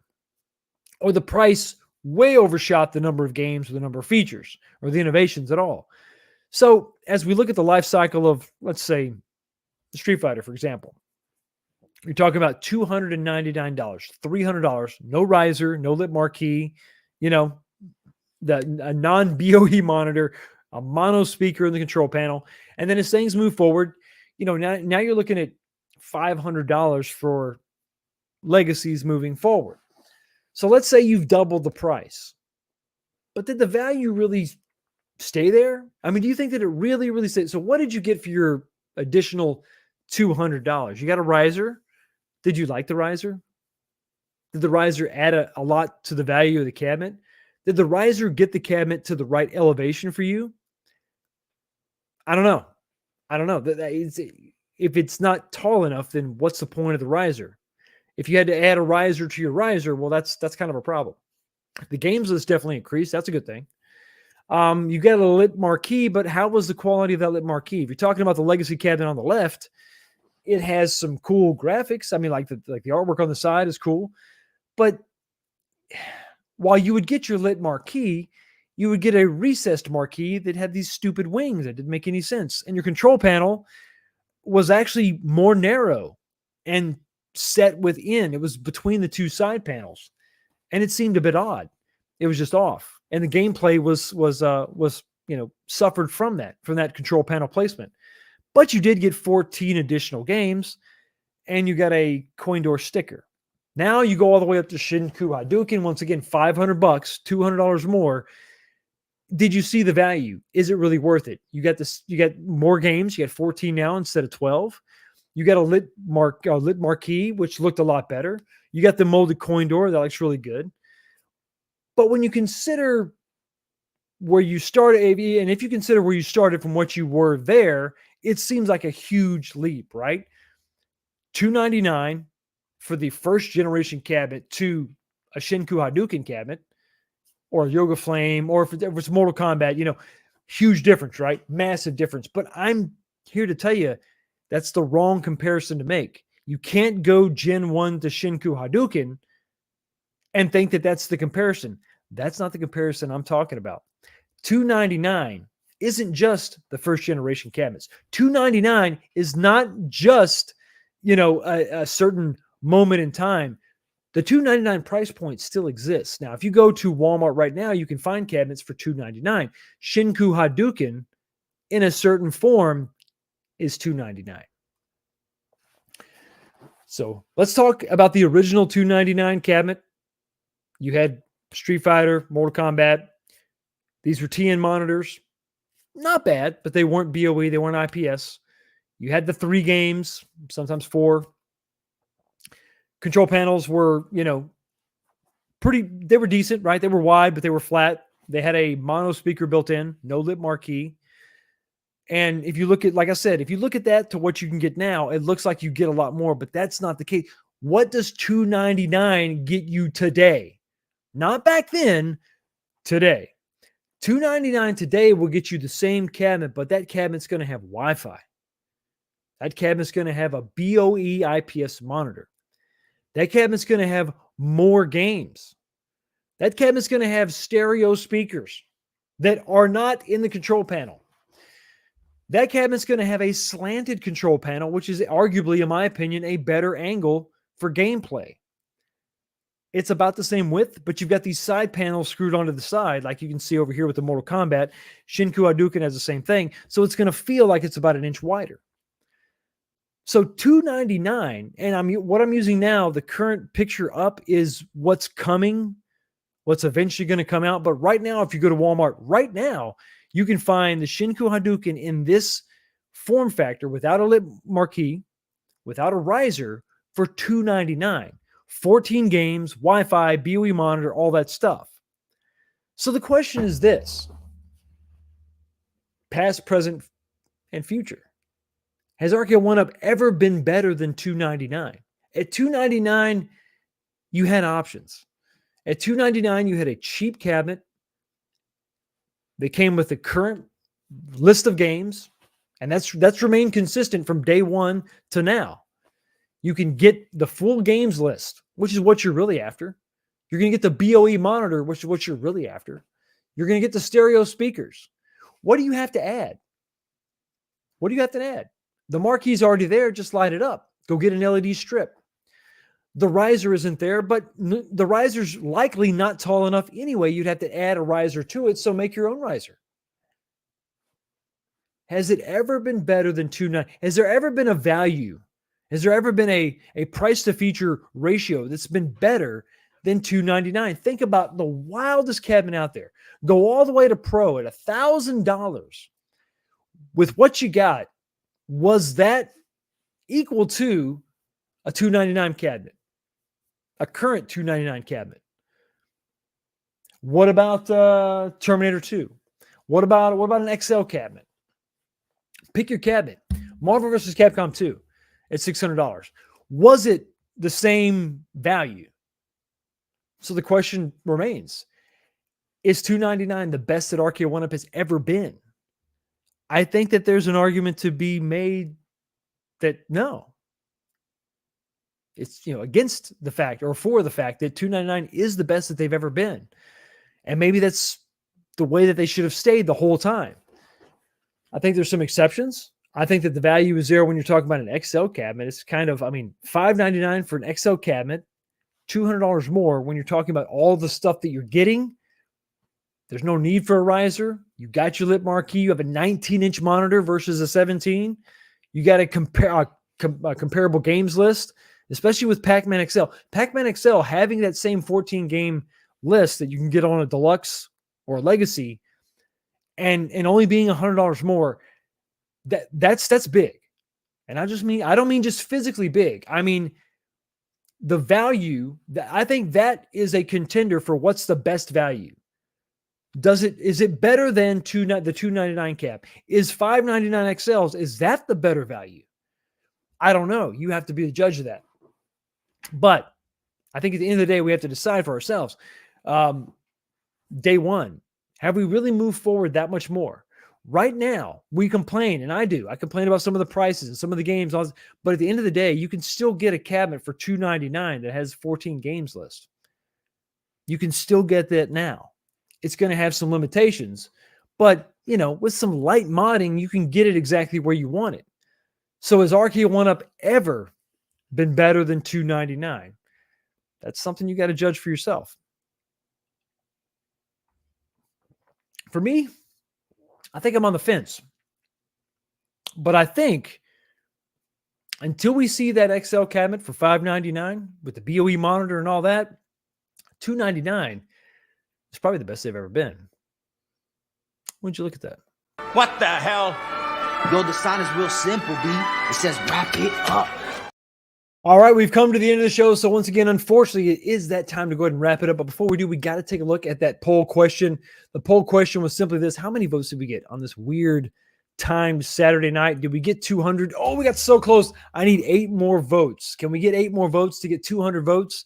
That would be incredible, guys. That'd be a lot more than I thought I was going to get on a Saturday show. Thank you so much for those who did vote. So just a reminder, real quick, knowing what we know now, discussing all we've discussed. Here's the question I posed to you at the beginning of the show. How does the Atari 50 cab affect your outlook for Arcade 1-Up releases moving forward? Is it number one? Does it encourage you? Are you excited? You're looking for things are looking up. Number two, your option is, nah, it doesn't affect me at all. Doesn't matter. I don't care. It doesn't matter to me. And then number three, you're discouraged. Seeing this Atari 50 just takes the wind out of my sails. It's horrible. I hate it. So those are your 3 options. 193 votes, still pretty good, guys. It's not 200, but I'll take it. 194. I'll give you a couple more seconds to go ahead and get in there. 195. Can I get 5 more votes? Can I get to 200? Can we do it? Do it now. Come on. Give me 5. That's okay. That's all right. 195 is pretty good. I'll go ahead and shut the poll down now. 195 votes. Okay, so here are the results of the poll. Pretty excited to hear about this one. So, how does the Atari 50th cab affect your outlook for Arcade 1-Up releases moving forward? Coming in at number 3 with 23%. The split is almost a third all the way around. It's pretty good. Only 23% of you say, well, maybe I'm saying that wrong. I'm surprised. 23% of you are actually encouraged. You like the look of the Atari 50 and you're excited about what they're going to come out with moving forward. So that's good, right? 34% of you are discouraged. You're like, what are they doing? This makes no sense. But maybe the most surprising of it all is the 41% of you that say, this doesn't affect my outlook whatsoever. I don't really care. Doesn't matter. So is that because you anticipated it and you just weren't really, shocked by it? Or maybe you're not looking at this. You're looking for something different. You're looking for something, and you're not going to be distracted by Arcade 1-Up doing some weird collab cab 50th anniversary that comes a year too late collection. Maybe. Who knows? Anyway, everybody, I am headed to the beach this week, and I'm going to be doing a whole lot of nothing. I am going to upload some footage from some of the work that's been done in the arcade. Did get some work done today, believe it or not. I had some other stuff going on, but I got some work done. I got some of the hardest parts over with and done, so that's good. I'll be uploading some of that footage. I don't know if you can see, I am very close. I'm waiting on one more part so I can really get started on the Cruising World cabinet. This is the one I'm going to put that 26-inch Phoenix monitor in it from Unico. I'm very, very excited about it. But unfortunately, my cabinet had an LCD monitor in it already, so I have to order some stock parts so that I can recreate a stock conversion for you. Things like I had to order a bezel, a stock bezel, the plastic bezel. I had to get that in. The piece of glass was painted for the 16:9 aspect ratio. I had to get rid of all that and clean that up. And then, unfortunately, the biggest thing, the one thing I'm waiting on right now, is I had to order some monitor mounts, the metal monitor mounts for a midway cabinet. This cabinet didn't have. So I'm waiting on that. Once I get that stuff in and I get back and I get some time to do that review, I can't wait to share that with you. I'm really excited about getting that monitor in that cabinet. It's going to be awesome. It's going to be really sick. And Unico, get ready, because if this cabinet goes well, it's not the last time I'm going to be hitting you guys up for another monitor. There's a lot more. There's many more things out there I want to do. Beyond just replacing monitors and cabinets, I have some projects that I think require your 26-inch monitor. Anyway, that's what I'm looking forward to, and I look forward to a lot. I look forward to seeing you every week, and I also look forward to Super Chats. Like this $5 one from Kevin Clausen. Thank you so much for another $5 Super Chat, buddy. I really do appreciate it. One thing that is not discouraging is another Super Chat from Kevin. I should have read it before I did my segue. Thank you so much for your $5 Super Chat, buddy. I got to blow you up. Thank you so much. I really do appreciate it. What haven't I done yet? You know what? I think I got this one for you right here. Finish him. Sub-Zero wins. Flawless victory. Fatality. This right here. This right here. This right here. This is what a pro would look like. Listen, if you, I sent a message to Unico on their Facebook page. I said, listen, if you guys can redo your MVSX, but a 26-inch version with this monitor you just came out with, bro, I'm telling you, take my money. At $1,000, that would be a steal. But yeah, depending on the property, Justin, that would be an incredible cabinet for them to do. If they could upsize it to a 1-to-1, a pro with a 26-inch monitor, they need to form a partnership. Why don't you call up John D real quick and be like, hey, listen, Fox will buy you the first monitor. You guys do the R&D and check it out. That would be incredible. That would absolutely be nuts. That would be sick. And that is what I'm talking about when I'm talking about pro. And another thing I'm talking about, I wasn't even prepared for it. I was segueing out of the episode but I can't do that because I got to segue into this Super Chat from the Twisted One, Twisted Gaming TV. Thank you so much for your $2 Super Chat, but I really appreciate it. 19K Fox, king of Super Chats. Are you potentially dethroning someone else? Well, I'll be the king of receiving, and others can be the king of giving. It's up to you to decide which one has more merit. And thank you so much for your Super Chat, buddy. Got to blow you up again. What haven't I used tonight? I got to do another one. You know what? This one is fitting. Finish him.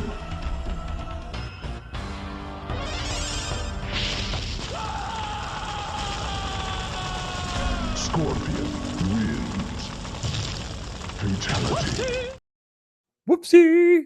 Guys, I'm going on vacation, and it's going to be fun. I'm going to enjoy it, but I am going to miss you because I'm not going to be able to do a show tomorrow. And unfortunately, the following Sunday, I have to fly to Baltimore for some training. So I'm not going to be able to do a show that week either. So I'm going to do as many short videos as I can because I want to say hi to you. I want to show you what I'm doing, what I'm into, anything arcade related or anything vacation related. I hope everybody has a great week. Enjoy what's left of your summer. If any of you out there are going on vacation as well, have fun, but most importantly, be safe. And I want to see you all again here in a couple weeks. And we'll be talking about this goofy stuff going on with RK1UP And just as a last little thing, for those of you that are still here, I'm telling you, something's going to happen at Evo. I don't know what it is, but something's going to happen at Evo. I can feel it in my bones. Maybe a Street Fighter Alpha Cab.